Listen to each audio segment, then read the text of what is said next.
Bonjour à tous et bienvenue dans la zone blanche. La zone blanche, c'est évidemment quand on va parler du Real Madrid, parce que c'est mon club, c'est celui que je suis personnellement. Donc sur cette chaîne, il y aura différentes zones, évidemment. La zone euro est finie, ça c'est la zone blanche. Ça pourrait être zone Liga, mais là c'est la zone blanche, donc c'est tout ce qui concerne le Real Madrid, parce que c'est aussi une manière de vous dire que je suis honnête et que j'ai un point de vue madridiste sur la question.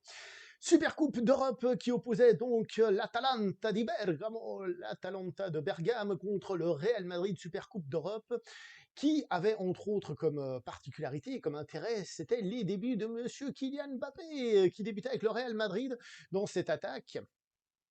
Alors, l'Atalanta avait beaucoup d'absents quand même, hein, il faut le reconnaître, hein, pas mal d'absents, même si beaucoup de joueurs qui ont joué la finale, par exemple, de l'Europa League étaient présents. Et côté Real Madrid, on avait surtout l'absence de Camavinga qui s'est blessé.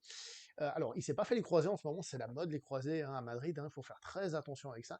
Il ne s'est pas fait les croisés, semble-t-il, mais en tout cas, il sera absent pendant cette semaine, ce qui est quand même beaucoup, surtout que c'est un joueur important qui rentre et qui fait généralement du bien dans cette équipe. Le Real, bon, évidemment, je ne vais pas encore vous parler de toute l'équipe, je vous ferai une vidéo là-dessus, mais il y a aussi le départ, évidemment, de Toni Kroos qui va amener pas mal de changements. Qu'est-ce qu'on peut dire de ce match? Eh bien, vous vous souvenez ce que je vous ai déjà expliqué dans d'autres vidéos? Eh bien, c'est que le Real fait encore plus ou moins la même chose que d'habitude.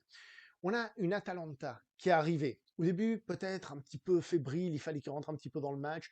Ils étaient un peu derrière, le Real avait le ballon, mais ça posait pas trop de problèmes. Il y a eu un tout petit peu de chaleur, mais très léger, rien du tout. L'Atalanta faisait du marquage à l'homme, mettait un pressing comme ça, il les empêchait les actions individuelles des joueurs, hein, d'ailleurs construisait des bonnes actions quand ils construisaient, mais quand ils récupéraient haut, et ben pam, ça percutait assez rapidement.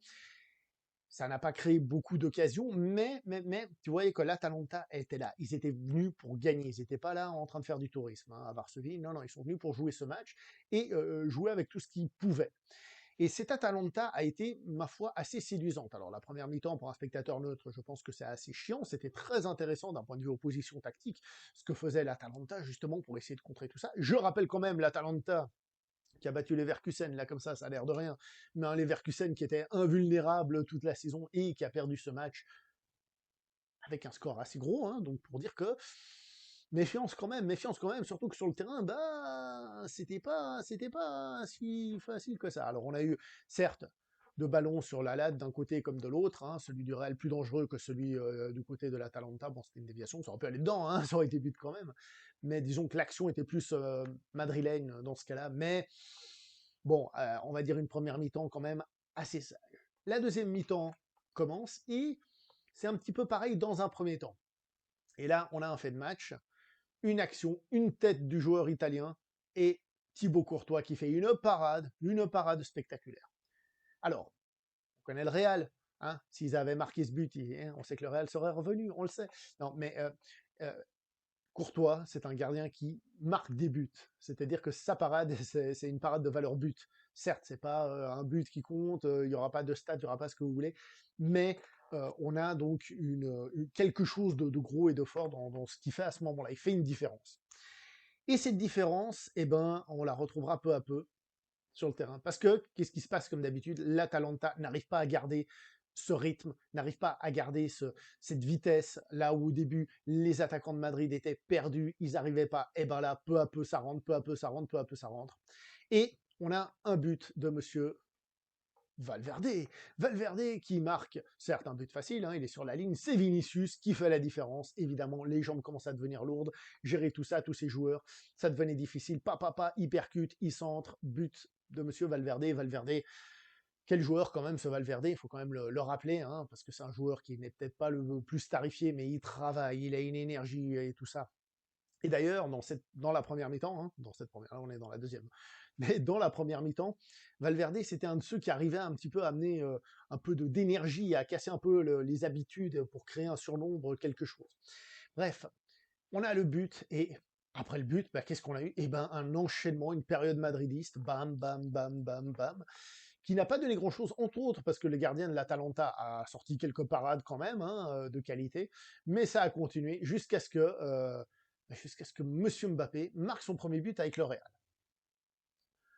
un but qui marque bien par la puissance pour réussir à bien être à l'endroit où finalement était le ballon, hein, et il arrive, il la met au fond avec le 2-0, on se dit que voilà, grosso modo, le match est fini, même si tout peut arriver, hein.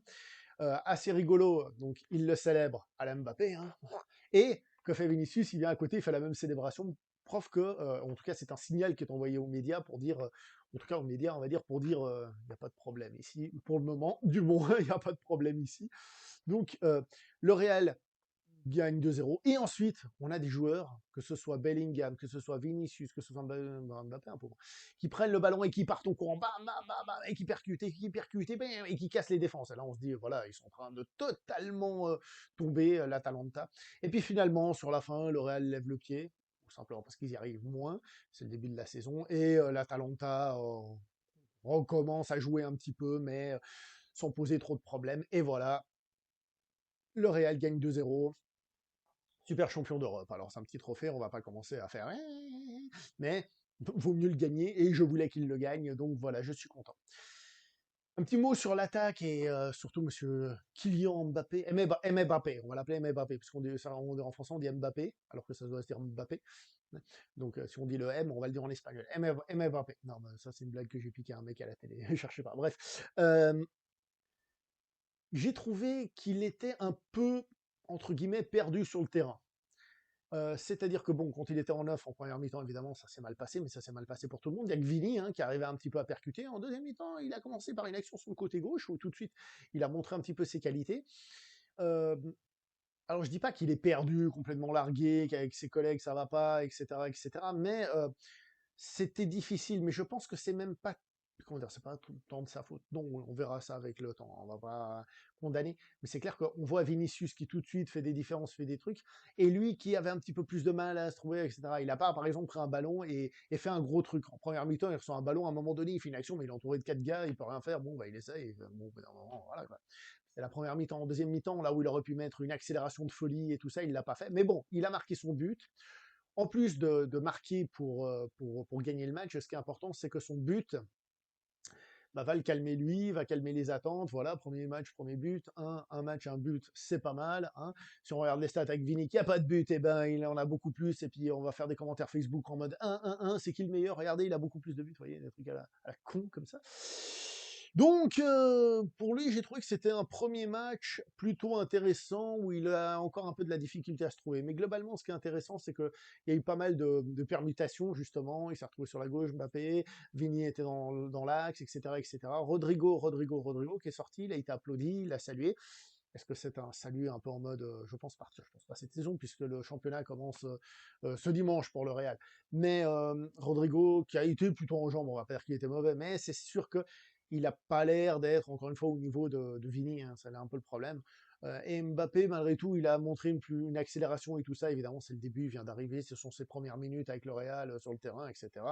Ça veut tout et rien dire. Globalement, on peut dire que le Real a fait un match solide. Valverde, encore une fois, était partout, tout le temps. Et il a même marqué. Valverde, il est incroyable. Sur la fin, on a fait rentrer des Güler, des trucs comme ça. C'était, je pense aussi, pour que comment dire ça, la coupe soit inscrite dans leur palmarès. Et Modric qui est rentré, qui a commencé à toucher un petit peu le ballon aussi, et avec sa grande qualité. Bref, l'absence de Toni Kroos se fera forcément sentir, mais globalement, on peut dire que le Real a géré. Oui, l'absence de Camavinga aussi s'est un petit peu fait sentir.